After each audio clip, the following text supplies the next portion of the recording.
আসেন, আপনারা কি ভাবছেন রাজ্জাক কোনো কবিরাজ ডাক্তার না, যে একটা ভণ্ড প্রতারক, সে যে ওষুধ বানায় বড়ি বানায় সেগুলো কি দিয়ে বানায়? কবিরাজি কোনো রাজ্জাক ওষুধ না।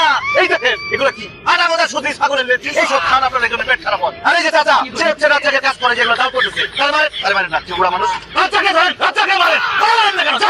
লোকজন রাজ্জাকে আজকে বাদ করে দেব কি করে?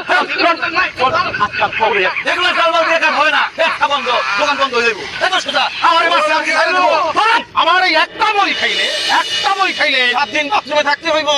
জীবনে একটি বটিকা সেবন করলে, মাত্র একটি বটিকা জীবনে সেবন করলে থাকতে জীবন শেষ হয়ে যায়। এই কথা কেন কইছিস রে? সাইক্লিং করবেন না ভাই, সাইক্লিং করবেন না। বাপের বেটারা সাইক্লিং করে না, বাপের বেটারা জায়গায় এসে কথা বলে। যে কথা বলতে চান জায়গায় দাঁড়ায় আওয়াজ দেন। আসি ভাই আসি, আমি কথা বলতে চাই ভাই। পিছনে কেন ভাই, সামনে আসেন। আমি আছি ভাই। আপনি কিছু বলতে চান? জি ভাই, আমি আপনার এই বড়ি সম্পর্কে দুটো কথা বলতে চাই। সবাই জোরে কথা বলেন। আমার এই ভাই আমার বলি খেয়ে উপকার পাইছে, উপকার পাওয়ার পরে সেই উপকার জানানোর জন্য এখানে চলে আসে, যাতে আরো 10 জনের উপকার হয়। আর একটা তালি দেন, আকাশ বাতাস কাঁপায় তালি